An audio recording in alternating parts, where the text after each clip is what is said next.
Jóvenes, muy buenos días. Les habla su profesora Claudia Núñez. Bueno, primero deseando que ustedes y toda su familia se encuentren bien de salud, ¿no? Ante la situación pues, que estamos pasando en nuestro país. Eh, bueno, nos queda cumplir con las medidas que indicó el gobierno, pero también hay que buscar una manera, solución de poder seguir avanzando, ¿verdad? Y pues es la forma en que estamos realizando ahora nuestra clase de manera virtual para no perjudicarnos, ¿verdad? Muy bien, chicos, espero que la clase sea clara, ¿ok? Va a haber algunas dudas, van a haber algunas preguntas.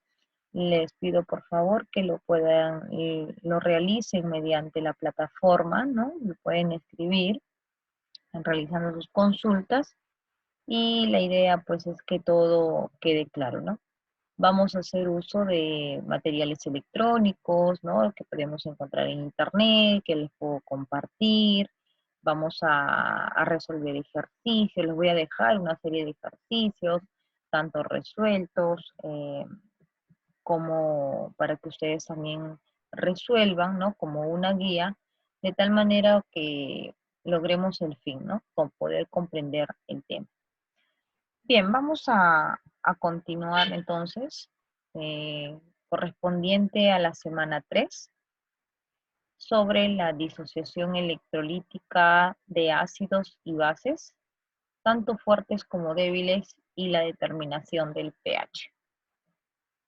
Para poder entender en qué consiste una disociación electrolítica, es importante comprender qué cosa es un electrolito, ¿no? ¿Qué viene a ser un electrolito?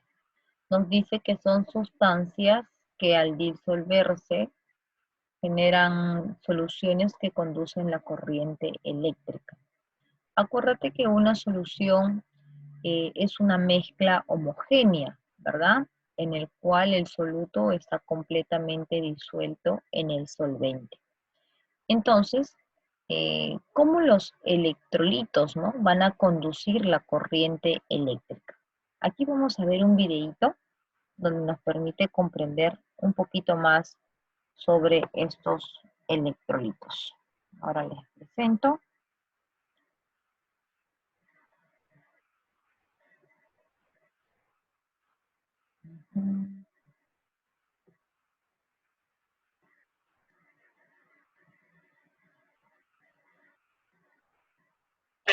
Aprende con instruir. Muchas veces en las películas vemos cómo las personas se electrocutan en duchas, bañeras o piscinas. Pero ¿puede en realidad el agua transmitir la electricidad? Para comprobar esto tenemos que desarrollar un experimento. Y los implementos que necesitamos son un plafón con un bombillo, un cable conductor de la electricidad, un recipiente con agua, un implemento plástico de cocina para revolver la solución. Y necesitamos sal de cocina NaD. Lo que tenemos que hacer es conectar el plafón a la electricidad a través del cable. Pero el cable lo vamos a partir en dos partes, una parte 1 y una parte 2. Si el agua en realidad pudiese conducir la electricidad viajaría a través del extremo 1 del cable, viajaría por el agua, llegaría al extremo 2 y pudiese prender el bombillo. Entonces vamos a ver si esto sucede. Sumergimos los dos extremos en el recipiente con agua y como podemos ver, el bombillo no prende, lo cual quiere decir que el agua es un muy mal conductor de la electricidad. Y Hollywood nos ha venido engañando durante mucho tiempo. Pero existe una excepción. Si al agua le añadimos un electrolito fuerte, como la sal de cocina NaCl, el agua va a poder conducir la electricidad. Entonces, para esta segunda parte del experimento, vamos a sumergir cada uno de los extremos del cable en el agua. El extremo 1 primero y después el extremo 2. Y después vamos a empezar a añadir el NaCl.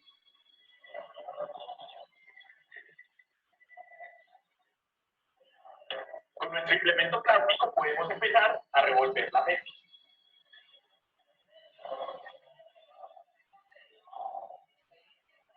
Y como podemos ver, el bombillo se enciende.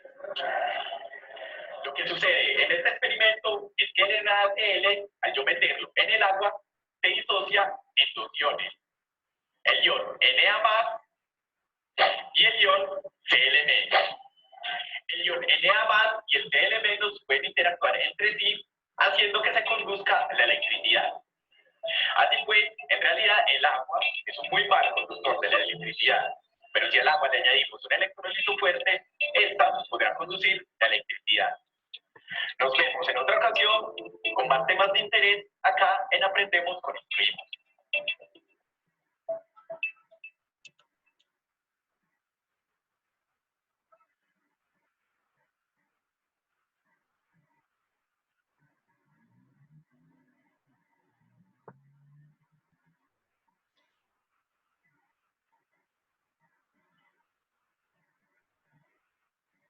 Muy bien, chicos, como han podido observar, el agua no conduce la corriente eléctrica, ya que vamos a ver más adelante que el agua es un electrolito débil, ¿no?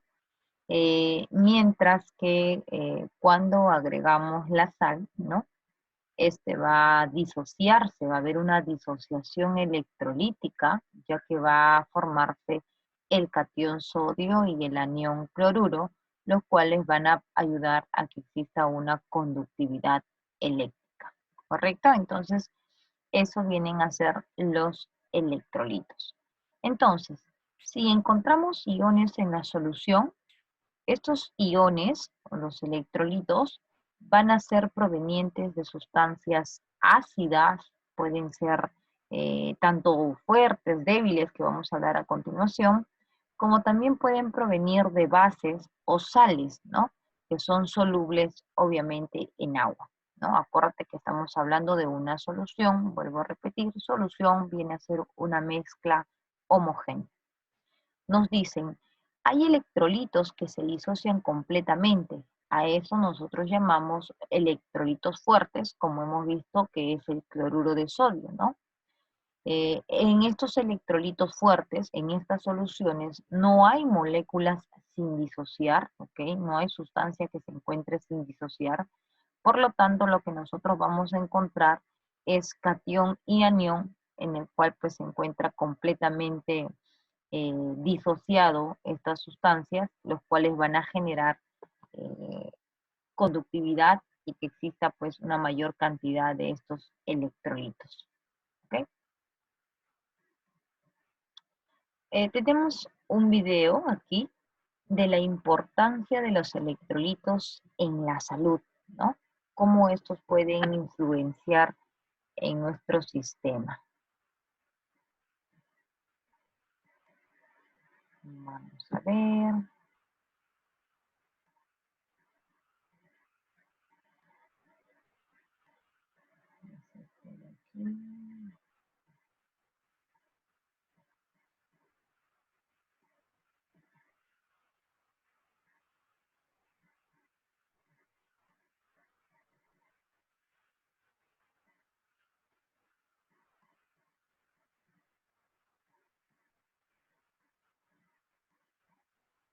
Hola a todos, que tengan buen día. El día de hoy vamos a hablar sobre los electrolitos del espacio extracelular.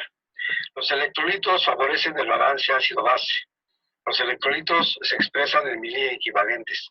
Los electrolitos favorecen el flujo de líquido de un compartimento a otro. Los electrolitos funcionan como activadores enzimáticos. Los electrolitos son entonces sustancias muy importantes para mantener la salud del organismo. Los electrolitos también están relacionados con el equilibrio ácido-base, ya que ellos mismos pueden ser ácidos, bases o sales. Y esto obviamente va a depender del grado de ionización que tengan estos electrolitos. Los electrolitos son los que tienen carga positiva o negativa. El ejemplo clásico es donde vemos el sodio, una molécula de sodio, hacia la sal de cocina, en un conjunto de moléculas de agua. Cuando el agua se junta con el sodio, vemos como comienzan las moléculas de sodio y cloro a separarse del agua, en el agua. Bien, vamos a ver ahora pues los electrolitos del espacio extracelular, recordando que se dividen en cationes como son el magnesio, el calcio, el sodio y el potasio, y en aniones como son el fosfato, el bicarbonato, las proteínas, el cloro y el sulfato. Bien, los electrolitos funcionan como activadores enzimáticos. Los electrolitos favorecen el flujo de un compartimento a otro porque son partículas que ejercen una presión osmótica. Los electrolitos se expresan en miliequivalentes, no en miligramos. Se utiliza la siguiente fórmula para elaborarlos. Miligramo de la sustancia por 100 sobre peso atómico por 10 por valencia del electrolito igual al miliequivalente. Es decir, un miliequivalente es la milésima parte de un equivalente de gramo. Los electrolitos también funcionan pues en forma independiente como son el magnesio, que se requiere para activar las enzimas que fraccionan el ATP. Si recordamos el ciclo del ATP, una sustancia que en el momento que se desegrega se convierte en ADP y luego el ADP en AMP.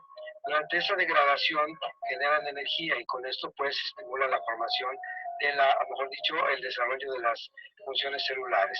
Por otro lado, el calcio también tiene algunas particularidades. Casi todos sabemos que el calcio no iónico se une a los huesos, de hecho forma parte del hueso, y gracias a los osteoblastos. Sin embargo, el calcio casi no sabemos qué es, que puede ser iónico y tiene muchísima relación con la contracción muscular, ya que para que se pueda llevar a cabo esta contracción muscular se requiere la presencia de iones calcio. No solamente en el músculo liso, sino también en el músculo cardíaco y en el músculo estriado. Ya nos imaginamos qué va a pasar si el calcio por alguna razón se desequilibra. El sodio y el potasio son dos electrolitos que son antagónicos, mientras que el sodio es extracelular, el potasio lo es intracelular.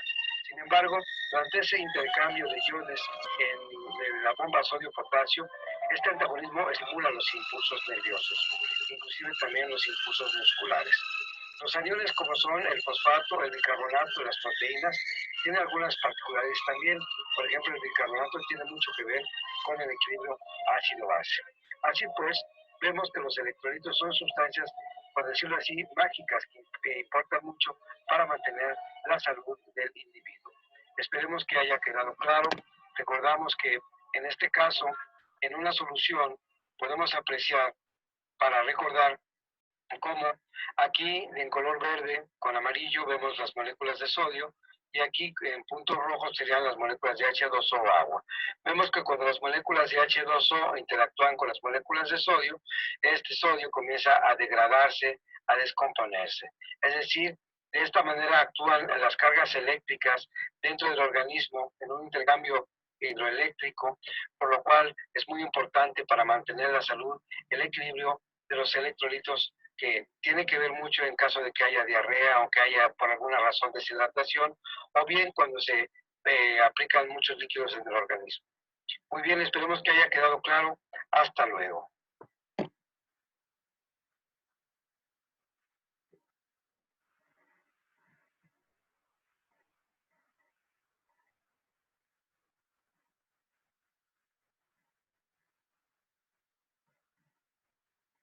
¿Sabes cómo se siente? Has estado estudiando mucho, pero es tu compañero de clase quien sigue obteniendo las mejores calificaciones en la escuela de medicina. Escucha, Lecturio permite que todos los estudiantes de medicina puedan obtener calificaciones altas, con profesores galardonados en el ámbito de la enseñanza y las ventajas de cursos en video cortos y actualizados.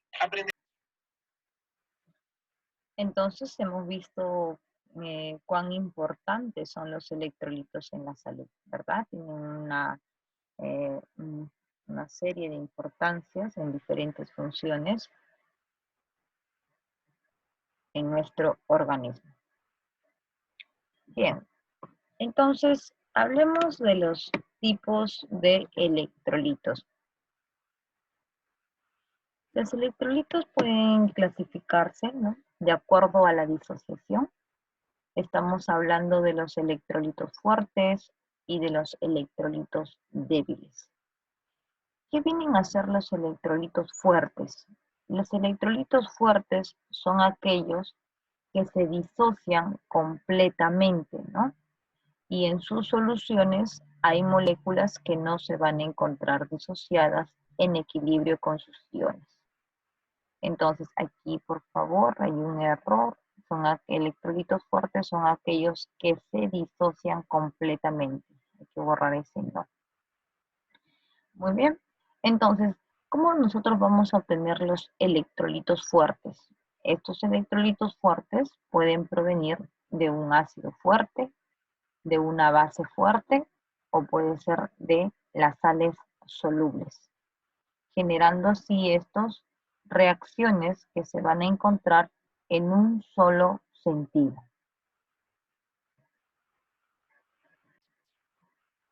O sea, que son reacciones que van a actuar con una velocidad directa. En cambio, los electrolitos débiles, ¿ok?, son moléculas que no se disocian completamente, ¿ok? Estos electrolitos van a encontrarse en reacciones en equilibrio, en los cuales van a presentar la característica que tienen una constante, ¿no? Una constante de disociación.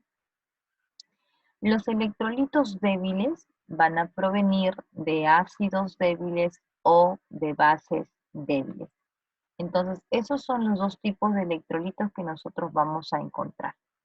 Dependiendo de esta clasificación, pues nosotros vamos a ver la importancia, ¿no? O cómo es el fenómeno en cuanto a la conductividad de una solución, ¿no? ¿Quiénes conducen mejor? ¿Quiénes conducen menos? ¿Por qué ocurre esa situación?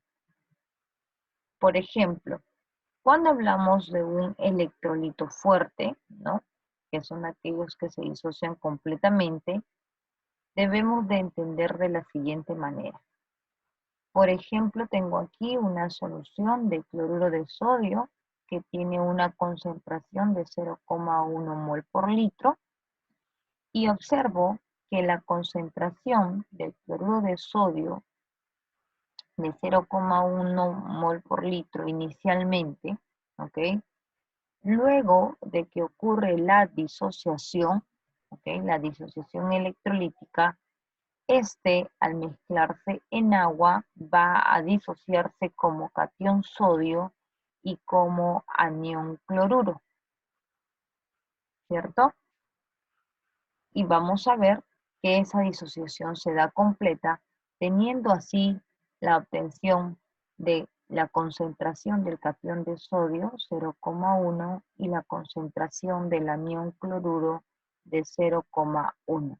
A eso nosotros llamamos disociación completa y eso ocurre en los electrolitos fuertes. O sea, profesora, si yo tengo una solución con otra concentración de cloruro de sodio, entonces su disociación completa va a ser en sodio más 1, que es el catión, y en cloruro menos 1, que es el anión. Entonces, tendríamos aquí 0,05 concentración inicial y luego de la disociación completa, ¿ok? Entonces también sería su concentración 0,05 para el catión sodio y 0,05 para el anión cloruro. ¿Correcto? Esa es la forma en que se van a disociar los electrolitos fuertes, ¿ok? Disociación completa. En cambio, en un electrolito débil que proviene de sustancias de ácidos y bases débiles, estos van a tener una disociación parcial. ¿Eso qué significa? Que la disociación de este ácido o de esta base no se va a dar completamente como hemos visto en el ejercicio, en el ejemplo anterior, ¿no? Aquí vemos, por ejemplo, un ácido débil muy conocido, es la estructura, la fórmula que estamos viendo, que pertenece al ácido acético, ¿no? CH3COOH. Por ejemplo, aquí en los electrolitos fuertes, ustedes pueden observar que la flechita de la disociación electrolítica se está llevando en un solo sentido. Acuérdate que las disociaciones electrolíticas son reacciones que se dan que tienen solamente la velocidad directa en un solo sentido, mientras que en los electrolitos débiles, ¿ok? Vamos a ver que estas reacciones se encuentran en equilibrio. Recordando el equilibrio, nos dice que una reacción en equilibrio es cuando las concentraciones permanecen constantes, tanto de los reactantes como de los productos, debido a que la velocidad directa y la velocidad inversa vienen a ser lo mismo, ¿ok? Son iguales. Entonces, los electrolitos débiles, ¿no? Son reacciones en equilibrio.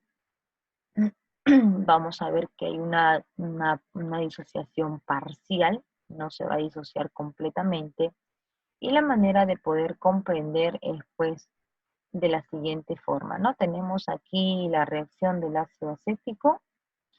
Inicialmente, el ácido acético puede presentar una concentración, que lo he denotado con la letra C, y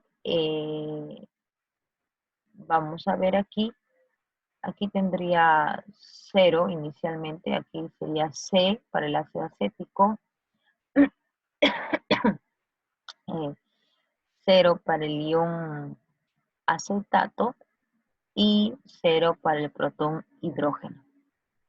Entonces, cuando este ácido débil se va a disociar, vamos a ver que se va a disociar solamente una fracción. A esta concentración que se va a disociar, lo vamos a llamar X. Por lo tanto, es muy importante los coeficientes estequiométricos en esta reacción. Ya que yo veo aquí que el coeficiente es 1, 1, 1, entonces el grado, el porcentaje de disociación, la cantidad disociada, va a ser proporcional a esos coeficientes estequiométricos. Sería entonces menos X, y aquí tendríamos X, y aquí tendríamos X, ya que la proporción es de 1, 1 y 1. Entonces, finalmente, en el equilibrio, ¿qué se tendría? Considerando que la concentración es 0,1, en el equilibrio tendríamos 0,1 menos X, para el ion acetato X, es lo que se ha disociado, y para el protón de hidrógeno sería X, ¿no? Que es la proporción que se han disociado en esta disociación parcial, ¿no? Del ácido débil, que es el ácido acético. Entonces, hemos indicado que para los ácidos débiles, ¿no? Tanto ácidos o bases, electrolitos débiles en general, nosotros vamos a ver que son reacciones en equilibrio.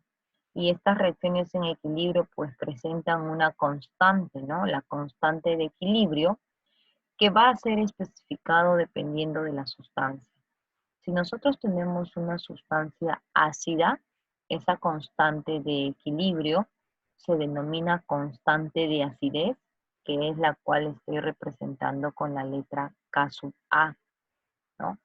Y si en caso yo esté analizando una sustancia básica, ¿ok? Esa constante de equilibrio para la sustancia básica será el K sub B, que viene a ser la constante de basicidad. Tanto para el ácido débil, para la base débil, yo puedo hablar entonces de una constante de acidez y una constante de basicidad. Entonces, para determinar la constante de acidez, ¿no?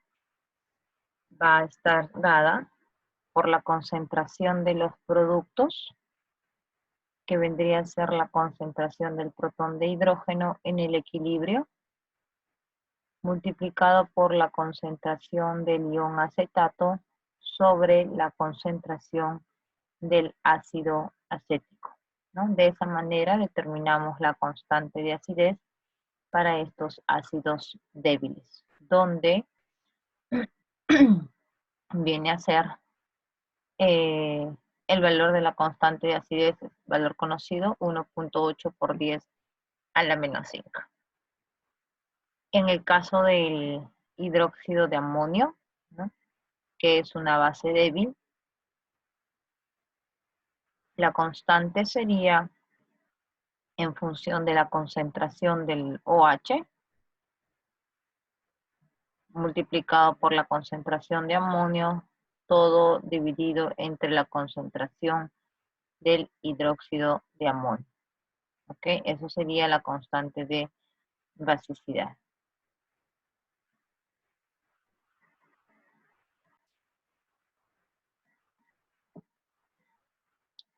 Bien, veamos ahora, hablemos sobre la ionización del agua. Como hemos visto en los videos, en el video anterior, ¿no?, si es que el agua era un conductor eléctrico y observamos de que su conductividad es muy baja, esto es debido a que el agua es un electrolito débil, ¿no? La disociación del agua, el cual estamos llamando ionización del agua, ¿no?, vamos a obtener pues los protones de hidrógeno y los aniones de hidroxilos, los OHs, ¿no? Estos van a ser los responsables para poder determinar la cantidad de electrolitos que puede presentar el agua, ¿no? Por ejemplo, cuando nosotros tenemos una sustancia y esta se disuelve en agua, por ejemplo, se sobreentiende aquí que esto está disuelto en agua, ¿no? En este caso, como es agua y agua, lo mismo. Vamos a ver que se tiene los protones de hidronio más los aniones de OH.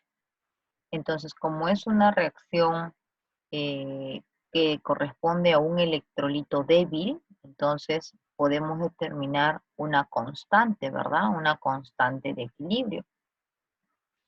La constante del equilibrio, la constante de equilibrio del agua, entonces, sería con respecto a la concentración de hidrógeno multiplicado por la concentración OH. Aquí es no sé qué ha pasado, todo se ha desconfigurado.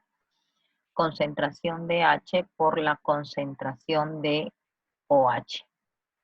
¿Correcto? Tenemos aquí entonces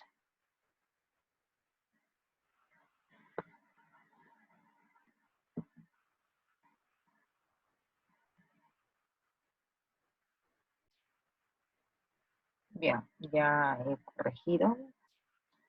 Eso sería el Kw, ¿no? La constante de ionización del agua, la constante de disociación del agua,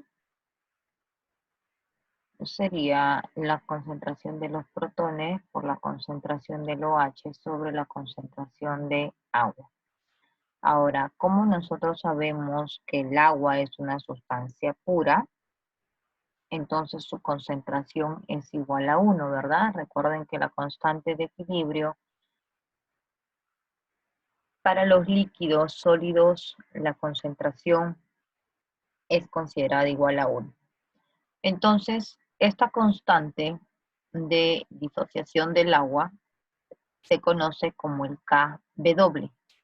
Y ese Kw estaría en función de la concentración del hidrógeno por la concentración del OH, ¿no? Que vienen a ser los electrolitos débiles que vamos a tener a partir de la disociación del agua. Cada constante, recuerda que es distinta si es que se mide a una temperatura diferente, ¿ok? O sea que la constante de equilibrio puede variar siempre en cuando varía la temperatura. Entonces esta constante del agua, que es 1.82 por 10 a la menos 16, estaría dado a 25 grados Celsius. Bien, ahora, la densidad del agua a 25 grados Celsius viene a ser 0,997 gramos por litro, que corresponde lo mismo a decir en unidades de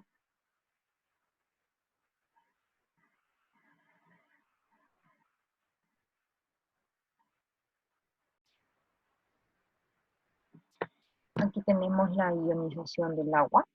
¿Ok? Nos dice es un disolvente único y una de sus principales características en su capacidad para actuar es como ácido o como base, ¿no? Por eso decimos que el agua es una sustancia anfótera. Por ejemplo, el agua frente al ácido acético o al ácido clorhídrico se comporta como una base, pero cuando reacciona, por ejemplo, frente al hidróxido, al amoníaco, al NH3, este reacciona o trabaja como si fuera un ácido. Entonces el agua tiene esa capacidad, ¿no? Bien, entonces la reacción de disociación del agua, ¿no? La constante de equilibrio para esta disociación del agua sería la concentración del hidrógeno multiplicada por la concentración de OH, todo con respecto dividido a la concentración de agua. Como es una sustancia líquida, sabemos que esa concentración es igual a 1.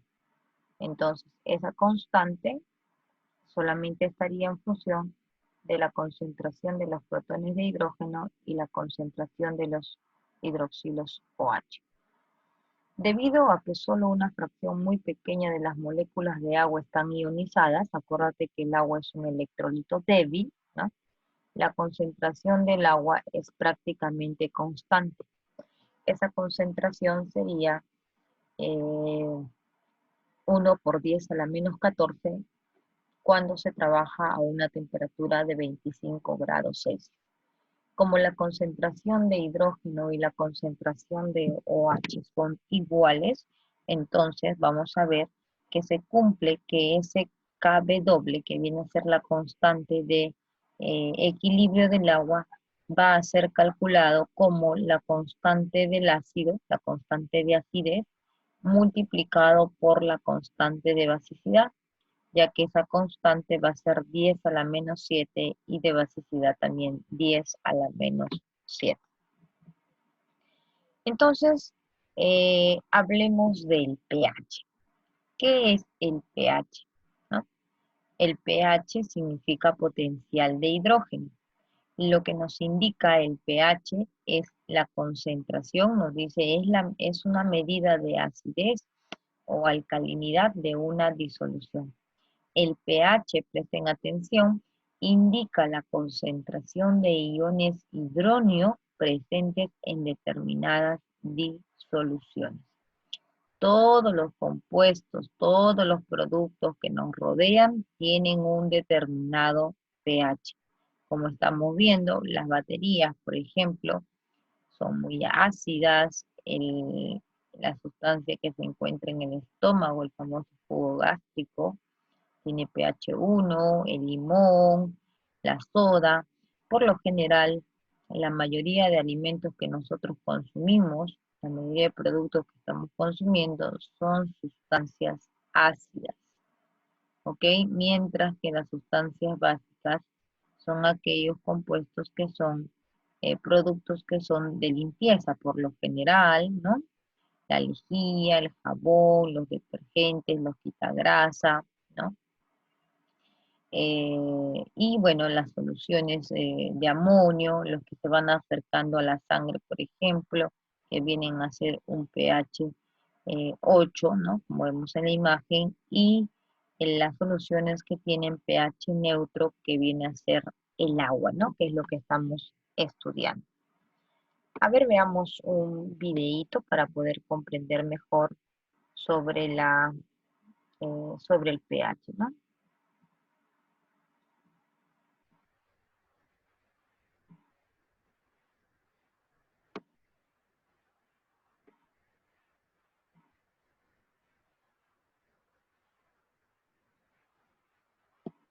Esta temporada. Hoy vamos a hablar de pH y del equilibrio ácido-base. El tema del equilibrio de los pH es un tema fundamental. ¿Sabe que hace un par de años un tío mío, Rogelio, se compró un pH, pero bueno, tenía unos problemas de equilibrio porque no estaban bien los cimientos, hacía que se rajaran las paredes, realmente era una porquería. No estoy hablando de propiedad horizontal, estoy hablando de pH, potencial hidrógeno. lo que tiene que ver con las sustancias ácidas y básicas o alcalinas. Bueno, pero de todos modos le digo que a mí los pH no me gustan tanto. Me gustan más los departamentitos chiquititos, internos. Bueno, por favor, insista más con ese tema. El doctor aclaró perfectamente que no vamos a hablar de casas. Pero bueno, está bien, no de casas, pero si usted me dice un pH que está a buen precio, a mí realmente me interesa. Porque, bueno, pH. Estamos rodeados de sustancias ácidas y básicas o alcalinas. El límite entre ambas lo establece la llamada escala de pH, que va de 0 a 14. Si los valores están entre 0 y 7, estamos en presencia de un medio ácido. Si está entre 7 y 14, es un medio alcalino. Doctor, ¿y si justo el valor da 7, qué debería ser? En ese caso hablamos de un pH neutro. El agua destilada pura, por ejemplo, tiene un pH de 7. En realidad, cuando los valores son cercanos a 7, también lo llamamos de pH neutro. ¿y el café con leche que me tomó hoy a la mañana? 5, ácido. Lo siento ahí todavía como que está... Doctor, yo suelo desayunar con un exprimido de naranja natural, por supuesto. ¿Cuál vendría a ser el pH en este caso? 3,5, también bastante ácido. Y la leche de vaca seguro que no es nada ácido. Ahí tiene razón, pero en realidad es muy variable. Está en un rango de pH que va de 6,9 a 8,5. Doctor, ¿cuáles vendrían a ser los alimentos alcalinos? Son los menos. La mayoría de los alimentos son ácidos. Las carnes, las frutas, las verduras, los lácteos tienen un pH que va más o menos entre 4 y 7 con algunas excepciones. Seguro que el dulce de leche es una de las excepciones. No. Una de las excepciones son, por ejemplo, los huevos frescos, con un pH de 8, alcalino. Por otro lado, los limones y también algunos frutos rojos, como la frutilla y la frambuesa, tienen un pH de alrededor de 2 a 4, bastante ácido. Es cierto, cuando uno agarra un limón y le pega un tarascón es contra ácido. De hecho, le pega como la carita frutita. Discúlpeme, doctor, una pregunta. ¿Nos va a hacer tomar el vinagre así solito, sin la ensalada? ¿Qué ensalada? Y la ensalada que se le echa al vinagre. Lo que ustedes tienen ahí enfrente, efectivamente, es una botella con vinagre, una solución ácida, una botella con una solución de bicarbonato de sodio alcalina, y en los recipientes hay jugo de repollo colorado. Bueno, entonces la ensalada viene hecha jugo. No. Como verán, el medidor indica que el jugo de repollo tiene en este momento un pH de 6,5 y tiene un color violeta. Veamos qué sucede si modificamos el pH. Señor de acá, por favor, proceda a agregar un poco de bicarbonato de sodio en uno de los recipientes. ¿Cómo no procedo, doctor? ¡Wow! Se puso azulita. Es que el jugo de repollo contiene unos pigmentos denominados antocianinas, que cambian de color de acuerdo con el pH del medio. Claro, al agregarle bicarbonato de sodio, la solución se volvió alcalina. Por favor, señor de acá, coloque el medidor de pH en el nuevo recipiente. Procedo, doctor. Efectivamente, el pH de la solución ahora es de 8,7. Veamos ahora qué sucede si agregamos vinagre al otro de los recipientes. Por favor, señor de acá, proceda. Procedo.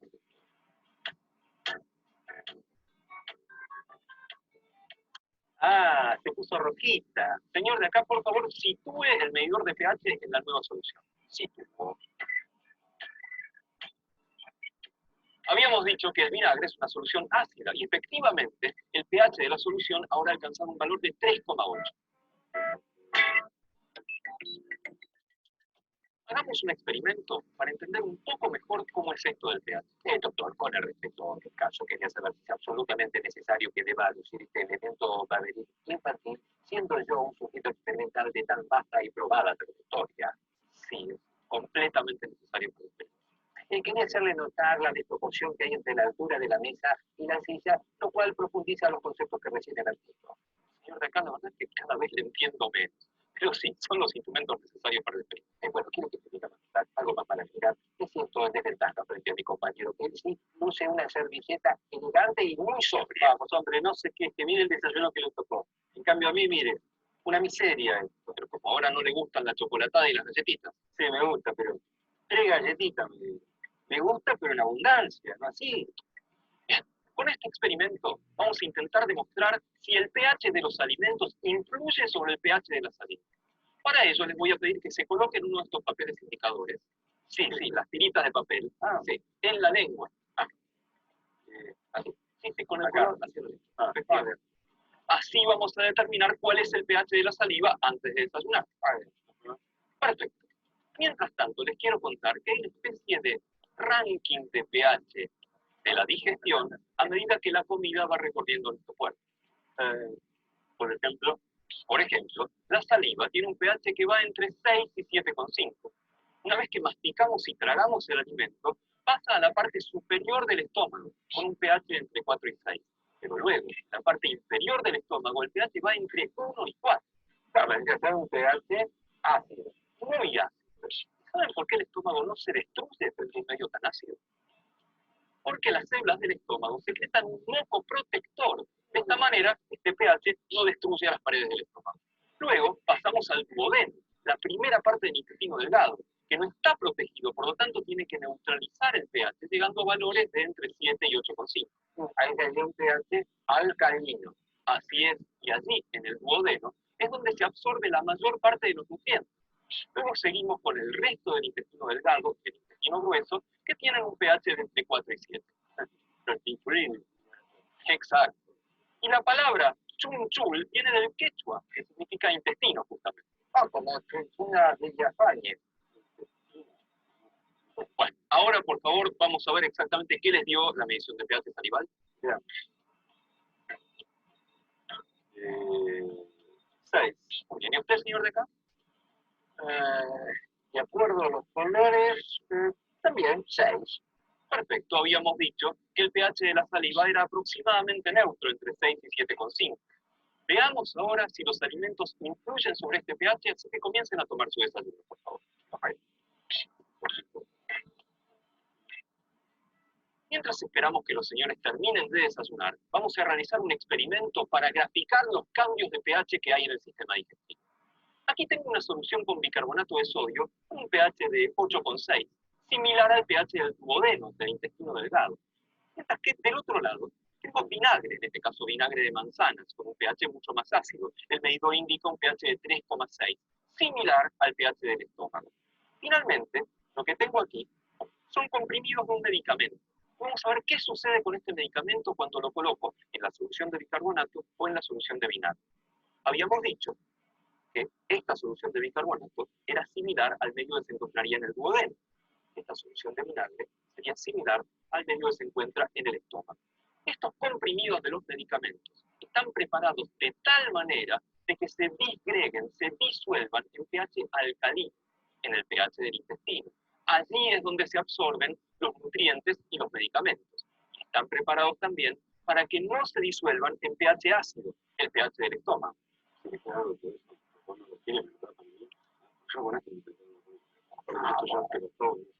En este caso, el experimento lo estamos haciendo con la ayuda de un agitador magnético, un revolvedor de laboratorio. Es casi lo mismo que revolver con una cucharita, pero parece más científico.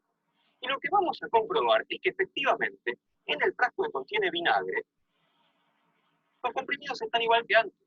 No se han degradado, porque a pH ácido esto no ocurre. Sin embargo, en el frasco que contenía bicarbonato de sodio, fíjense que ya está el polvo de los comprimidos que se han comenzado a disolver.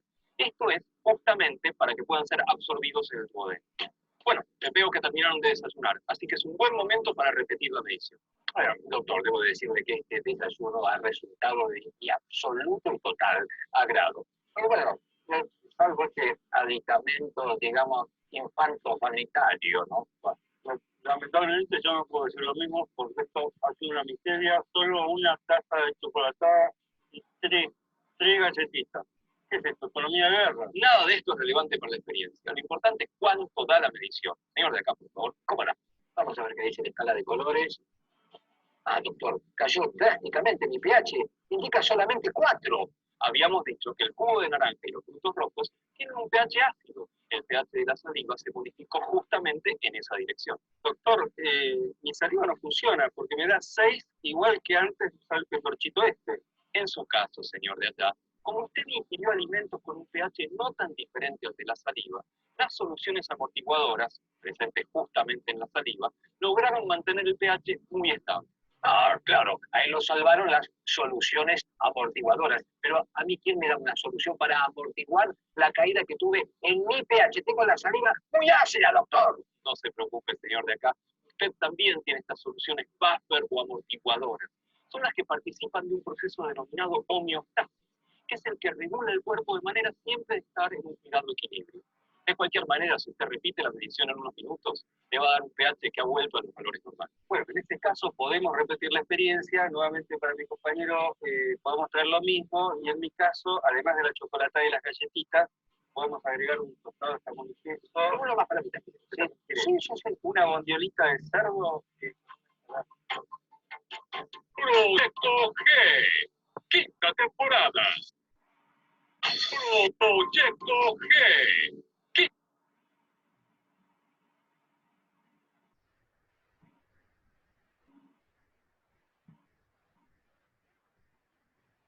Bien, chicos, entonces ya tenemos una idea mejor de cómo es, qué es el pH y cuál es la importancia de ello, ¿verdad? Hemos visto diferentes factores, cómo influye este pH.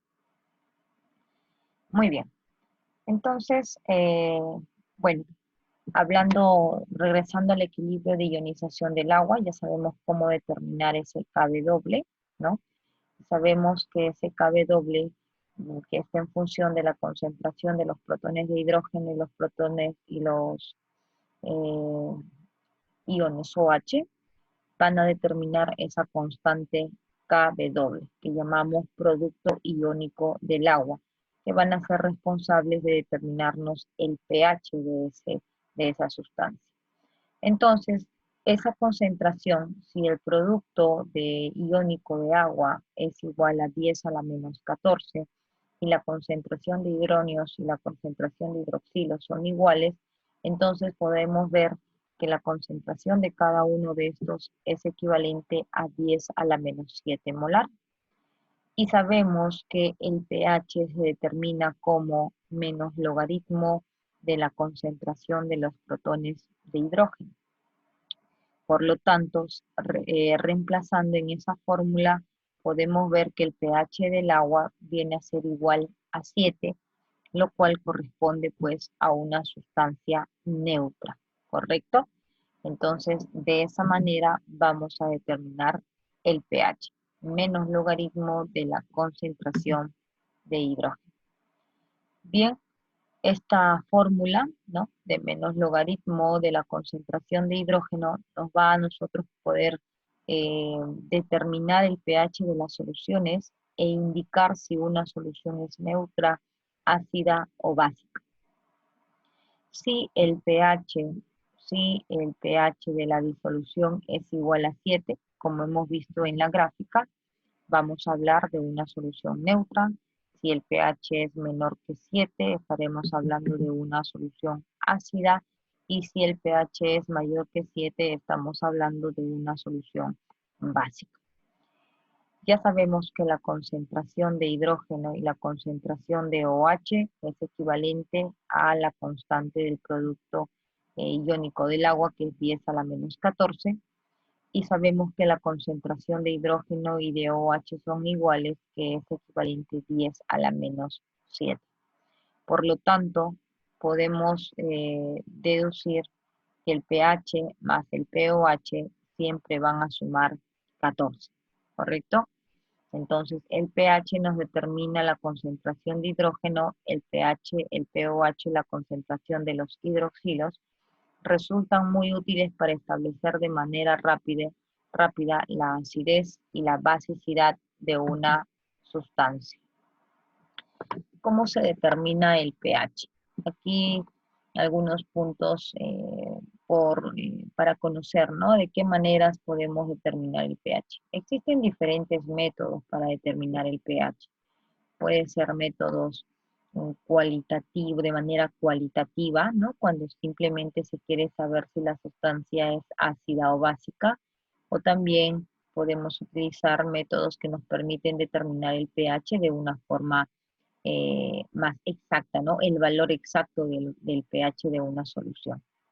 Por ejemplo, yo puedo hacer uso de los indicadores, ¿no? Puedo hacer el uso de los indicadores como la fenolftaleína.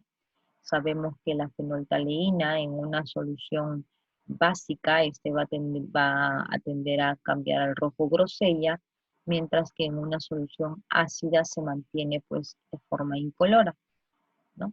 Entonces, el indicador simplemente nos estaría diciendo si la solución está ácida o si la solución está básica. Si yo quisiera saber de repente un valor aproximado, ¿no? De si la solución es ácida o básica, podemos hacer uso de esas tiritas. Seguro que ustedes también ya lo han usado, ¿no? Las tiritas donde nosotros vemos que están el pH desde 0 a 7 y de 7 a 14, lo que hacemos es introducir una tira en la solución que queremos determinar el pH y luego de 1 minuto, 2 minutos, esta tirita cambia de color, ¿no? De acuerdo al pH de la solución y vamos a proceder a comparar con los colores que se encuentran en la tapita, ¿no? Entonces, con el color que más se asemeja, yo podría determinar el pH de esa solución. Es una manera aproximada. Ya cuando se requiere de un cálculo más exacto, entonces podemos hacer uso de los potenciómetros, ¿no? Los famosos pHímetros. Para realizar medidas exactas se utiliza un pHímetro que mide el pH por un método potenciométrico, ¿no? Entonces son algunas técnicas que utilizamos para poder determinar el pH. Bien, aquí les he colocado unos cuadritos para que tengamos conocimiento cuáles son los ácidos fuertes, los ácidos débiles, las bases fuertes, ¿no? Por ejemplo, el ácido clorhídrico, el ácido bromídrico, el ácido yodhídrico, ¿no? Las bases fuertes como el hidróxido de litio, el hidróxido de calcio, y los débiles que son aquellos que presentan una disociación parcial, ácido acético, el ácido bórico, o las bases como por ejemplo el amoníaco, ¿no? La anilina, que van a tener una disociación parcial. Esto nos ayuda para poder nosotros realizar nuestras disociaciones, porque para poder hacer nuestros ejercicios, resolver un ejercicio, tenemos que saber de qué tipo de ácido estamos hablando, ¿no? Bien, entonces como sabemos que el pH es prácticamente un P de X que se calcula como menos logaritmo de esa concentración de X, son utilizados, dice, porque los valores son muy pequeños, ¿no? Y para no trabajar con exponenciales negativos se tiene que aplicar ese logaritmo. Por lo tanto, llegamos que para la determinación de pH es menos logaritmo de la concentración de H. Para la determinación de pOH, menos logaritmo de la concentración, aquí es de OH, ok, aquí hay que corregir de OH. Para el valor de pKw es igual a menos logaritmo del Kw, y para el valor de pK sub A es menos logaritmo de la constante de acidez, y así sucesivamente para el pK sub B, ¿no? Entonces, jóvenes, la constante de W ya sabemos que es la concentración de hidrógeno por la concentración de OH. Aquí, estos valores. Aquí sería POH. ¿Okay? En el apuro de hacer las cosas se pasan algunos detalles. Listo, por lo tanto, aquí tendríamos menos logaritmo de la constante del Kw, sería pues menos logaritmo de la concentración de hidrógeno menos la concentración de OH, que eso es equivalente a más 14, por lo tanto decimos que pH más pOH es igual a 14, ¿ok? Bueno, estas formulitas entonces nos van a ayudar para poder determinar el pH de diferentes sustancias. Entonces, ¿cómo vamos a determinar el pH para una sustancia ácida y base fuerte? Que son las soluciones más sencillas porque tienen una disociación completa, ¿ok? Por lo tanto, la disociación, la concentración se disocia completamente para el hidrógeno y para el cloruro. Así entonces vemos aquí para el ácido clorhídrico, si su concentración es 0,01, la disociación completa corresponde 0,01 para el hidrógeno, al igual que para el cloruro, y determinamos el pH como menos logaritmo de la concentración de 0,01 que viene a ser igual a 2. Entonces el pH sería igual a 2. En el caso del hidróxido de sodio, ¿no? Que también es una sustancia, un electrolito fuerte, es una base fuerte con una concentración de 0,1. Entonces, cuando yo hago la disociación, yo voy a tener la concentración de los iones de sodio y los iones de OH completamente disociados. Como yo tengo la concentración de OH, yo lo que voy a determinar ahora de esta disociación es el valor de pOH, que sería menos logaritmo de la concentración de OH, que viene a ser 0,1, el cual me da un pH de 1. ¿Ok? Entonces, si yo quisiera determinar el pH de esta solución, tengo que hacer el uso de pH más pOH suman 14. Si el pOH es 1, por lo tanto, el pH sería igual a 13, lo cual me indica que es una solución básica. Para yo poder determinar si la solución es ácida o es básica, yo tengo que determinar el valor del pH, ¿ok? No del pOH, tengo que determinar el valor del pH. Bien, chicos, entonces aquí he dejado algunos ejercicios sencillos eh, que ustedes tienen para poder guiarse, ¿no? Cómo determinar el pH. Acuérdense siempre que es la molaridad, mol por litro, de la soda, que es la que acabamos de ver. Como vemos que aquí el pH es igual a 13,93, yo puedo indicar que la solución es básica. Para el ácido clorhídrico con cierta concentración, determino el pH, observo que es 4,64, ¿no? Entonces la solución es ácida y así, ¿no? Simplemente conociendo el grado de concentración, ya sea del hidrógeno o del OH, yo puedo determinar el pH o el pOH e indicar si la solución es ácida o si la solución es básica. Chicos, se les ha dejado un material complementario donde encontramos la teoría también de las constantes de equilibrio, de las soluciones de la determinación de pH, pOH para sustancias con electrolitos fuertes, débiles. Se les pide por favor revisarlo, leerlo para complementar este tema y resolver también sus ejercicios, ¿ok? En ese material complementario tienen ejercicios y al final están sus respuestas para que ustedes puedan verificar si están resolviendo correctamente. Muy bien, chicos, eso sería con respecto a los electrolitos fuertes, ¿ok? Luego estaremos realizando las clases con los electrolitos débiles.